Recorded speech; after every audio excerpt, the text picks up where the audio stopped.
प्यारे बच्चों, इस वीडियो में हम देखने वाले हैं कक्षा 12वीं का गृह विज्ञान। ये प्रैक्टिस सेट 2 है। इसमें हम आज 25 प्लस ऑब्जेक्टिव क्वेश्चन को डिस्कस करेंगे। यदि आप इससे पहले का वीडियो नहीं देखे हैं तो वीडियो के डिस्क्रिप्शन में आपको लिंक दिया गया है, वहाँ से जाकर वीडियो को देख सकते हैं। प्रैक्टिस सेट 1 वीडियो, या तो फिर आप प्ले लिस्ट में भी जाकर देख सकते हैं। चलिए देखिए, तो आपका आज का जो पहला प्रश्न है वो है, एकीकृत बाल विकास योजना किस वर्ष लागू की गई। देखिए यहाँ पे वो है, ये आपका वर्ष है लिखा हुआ, ठीक है, किस वर्ष लागू की गई। चलिए तो देखिए, आपके सामने 4 ऑप्शन दिया गया है। तो आपको मैं थोड़ा सा आपको टाइम देता हूँ ऑप्शन पढ़ने का, और आप एक काम करें, पहले तो आप पेन और कॉपी लेकर बैठ जाएं और इस सेट को आप भी लगाते चलें और अंत में देखें कि आपका स्कोर क्या रहा, ठीक है। इससे आपको ये अंदाज़ा लग जाएगा कि आपका तैयारी किस तरह से हो रहा है। चलिए, और एक चीज़ और, मैंने इससे पहले 5 वीडियो बनाकर डाल चुका हूँ। उसमें मैंने जितने भी इस वीडियो में आपको प्रश्न देखने को मिलेगा, और प्रैक्टिस सेट ये तो 2 है, इससे पहले प्रैक्टिस सेट 1 और आने वाले प्रैक्टिस सेट 3, 4 जो भी आते रहेंगे, उन सभी प्रैक्टिस सेट में जब आप सेट लगाओगे तो आपका अच्छा खासा रिजल्ट बनेगा। लेकिन उससे पहले आप क्या करें कि पहले मेरे जो 5 वीडियो है वो एक क्यूज टाइप का है, आप उसको जाकर पहले देख लें वीडियो को। वो भी वीडियो आपको इसी वीडियो के डिस्क्रिप्शन में उसका लिंक मिल जाएगा, आप जाके वहाँ से सारे वीडियो को देख सकते हैं। उन सभी वीडियो को देखने के बाद आपकी तैयारी इतनी अच्छी हो जाएगी जो कि आप इस सेट को लगाने में, या और आने वाले जो भी सेट आपके लिए लेकर आऊँगा, उन सभी सेट को लगाने में ज़रा सा भी आपको दिक्कत नहीं होगा।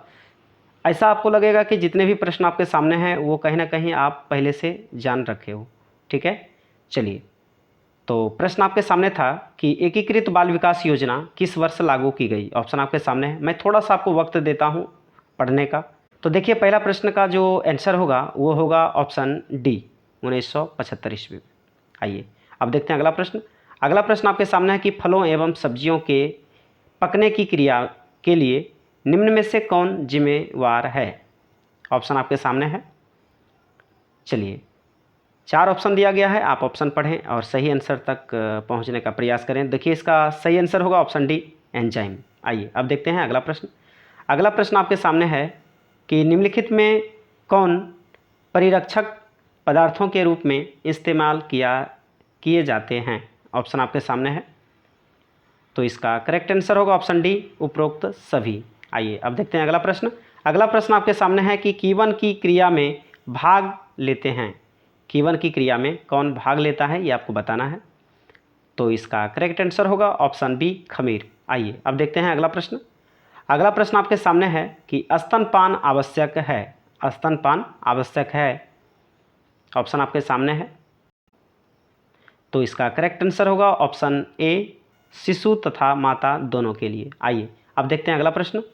अगला प्रश्न आपके सामने है, चलिए अगला प्रश्न आपके सामने है कि गर्भवती स्त्रियों की कैलोरी आवश्यकता सामान्य से कितनी अधिक होती है। चलिए, आपके सामने 4 ऑप्शन दिए गए हैं, इसका करेक्ट आंसर होगा ऑप्शन ए, 300 कैलोरी। आइए अब देखते हैं अगला प्रश्न। अगला प्रश्न आपके सामने है कि प्रोटीन की पूर्ति निम्न में से कौन सबसे बड़ा स्रोत है। ऑप्शन आपके सामने है। तो देखिए, इसका करेक्ट आंसर होगा ऑप्शन बी, मूंगफली व सोयाबीन। आइए, प्रोटीन का सबसे बड़ा स्रोत क्या है, मूंगफली और सोयाबीन। चलिए अब देखते हैं अगला प्रश्न। अगला प्रश्न आपके सामने है कि नींबू में कौन सा विटामिन प्रचुर मात्रा में पाया जाता है। ऑप्शन आपके सामने है। तो इसका करेक्ट आंसर होगा ऑप्शन सी, है ना, विटामिन सी। आइए अब देखते हैं अगला प्रश्न। अगला प्रश्न आपके सामने है कि प्रोटीन में पशुजन्य शाकाहारी स्रोत में निम्न में से कौन सम्मिलित किए जाते हैं। ऑप्शन आपके सामने है। तो देखिए, इसका करेक्ट आंसर होगा ऑप्शन डी, उपयुक्त सभी। आइए अब देखते हैं अगला प्रश्न। अगला प्रश्न आपके सामने है कि आहार में लोहे की कमी से कौन सा रोग होता है। ऑप्शन आपके सामने है। तो इसका करेक्ट आंसर होगा ऑप्शन ए, एनीमिया। आइए अब देखते हैं अगला प्रश्न। अगला प्रश्न आपके सामने है कि नवजात शिशुओं को स्तनपान कब से कराना चाहिए। नवजात शिशुओं को स्तनपान कब से कराना चाहिए। ऑप्शन आपके सामने है। तो इसका करेक्ट आंसर होगा ऑप्शन ए, जन्म के दिन से, है ना। चलिए आते हैं अगले प्रश्न है कि विटामिन ए तथा डी घुलनशील है, किसमें है? विटामिन ए तथा डी किसमें घुलनशील है? तो इसका करेक्ट आंसर होगा ऑप्शन बी, वसा में। चलिए अब देखते हैं अगला प्रश्न। अगला प्रश्न आपके सामने है, शैशवावस्था कितने वर्षों की होती है? ऑप्शन आपके सामने है। पहला ऑप्शन यहाँ है, दूसरा यहाँ है, और तीसरा देख पा रहे होंगे यहाँ पे है, और चौथा ऑप्शन आपके सामने यहाँ है। आपको बताना है कि इसका सही आंसर क्या होगा। तो देखिए इसका करेक्ट आंसर होगा ऑप्शन बी, 0 से 2 वर्ष। आइए अब देखते हैं अगला प्रश्न। अगला प्रश्न आपके सामने है, भय, क्रोध व प्यार बच्चे के लक्षण हैं। भय, क्रोध व प्यार बच्चे के लक्षण हैं। ऑप्शन आपके सामने है। चलिए तो देखिए इसका करेक्ट आंसर होगा ऑप्शन डी, संवेगात्मक। आइए अब देखते हैं अगला प्रश्न। अगला प्रश्न आपके सामने है कि इडली पकाई जाती है। इडली पकाई जाती है, ऑप्शन आपके सामने है। तो इसका करेक्ट आंसर होगा ऑप्शन ए, जल द्वारा। आइए अब देखते हैं अगला प्रश्न। अगला प्रश्न आपके सामने है कि 4 वर्ष के बच्चे की अवस्था निम्न में से क्या होती है? ऑप्शन आपके सामने है। तो इसका करेक्ट आंसर होगा ऑप्शन बी, पूर्व बाल्यावस्था। आइए अब देखते हैं अगला प्रश्न।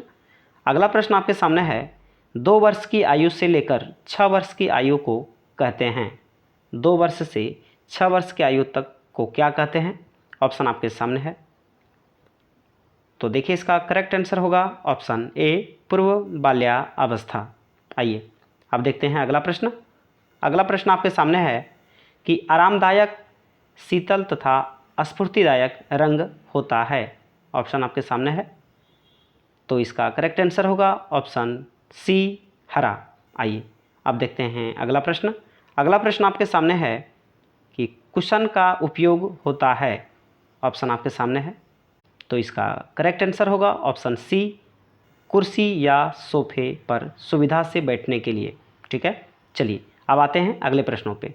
अगला प्रश्न आपके सामने है, चलिए अगला प्रश्न आपके सामने है कि हरी पत्तेदार सब्जियों में निम्न में से किसे शामिल नहीं किया जाता है? ऑप्शन आपके सामने है।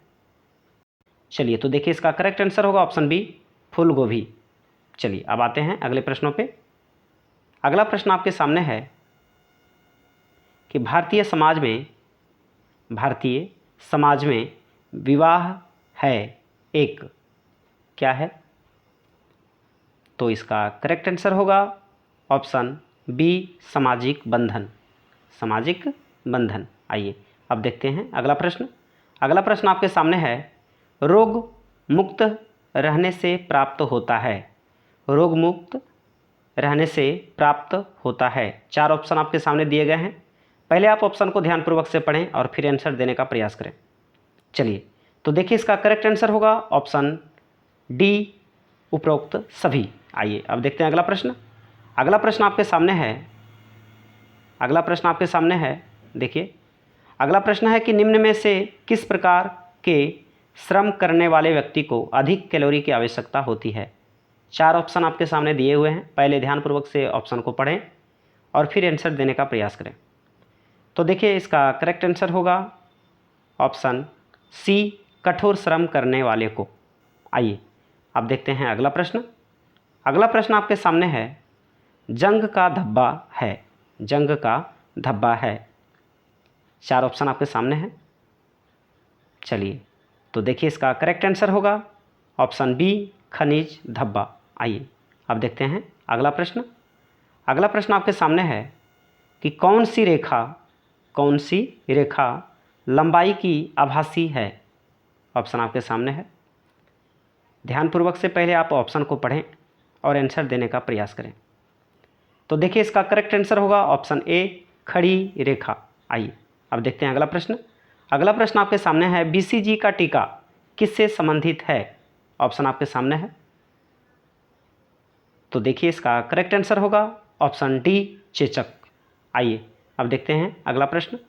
अगला प्रश्न आपके सामने है कि विटामिन सी की कमी से होता है। विटामिन सी की कमी से होता है। ऑप्शन आपके सामने है। तो देखिए इसका करेक्ट आंसर होगा option B scurvy, vitamin C की कमी से स्कर्वी। देखिए विटामिन ए की कमी से रतौंधी, बी से वेरी वेरी, सी से स्कर्वी, डी से रिकेटस, है ना, और आपका ई से हो जाता है बांझपन, और के से हो जाता है ब्लड का थक्का बनना। ठीक है, चलिए अब अगला प्रश्न देखते हैं। अगला प्रश्न आपके सामने है। अगला प्रश्न है कि उच्च आय वाले व्यक्ति बजट बनाते समय व्यक्ति व्यय करते हैं। उच्च आय वाले व्यक्ति बजट बनाते समय अधिक व्यय करते हैं, किस पर करते हैं? तो इसका करेक्ट आंसर होगा ऑप्शन सी, आरामदायक वस्तुओं पर। तो प्यारे बच्चों, यहाँ पे ये सेट प्रैक्टिस 2 समाप्त होता है। ये वीडियो आपको कैसा लगा आप ज़रूर कमेंट कर बताएं, और जितना ज़्यादा से ज़्यादा हो सके इस वीडियो को शेयर करें, और वीडियो पसंद आया हो तो लाइक करना और कमेंट करना ना भूलें, और हमारे इस चैनल पर नए हैं तो चैनल को ज़रूर सब्सक्राइब कर लें और बेल आइकन दबाना ना भूलें। तो प्यारे बच्चों, ये वीडियो आपको कैसा लगा आप ज़रूर कमेंट कर बताएं, और जितना ज़्यादा से ज़्यादा हो सके इस वीडियो को शेयर करें, और वीडियो अच्छा लगा हो तो लाइक करना ना भूलें, और चैनल पर पहली बार आए हैं तो चैनल को सब्सक्राइब कर लें और बेल आइकन प्रेस कर दें, जिससे कि हमारे द्वारा अपलोड की गई वीडियो की नोटिफिकेशन आपको टाइम पे मिलता रहे। तो चलिए हम फिर मिलते हैं नेक्स्ट वीडियो में, तब तक के लिए जय हिंद, जय भारत, वंदे मातरम।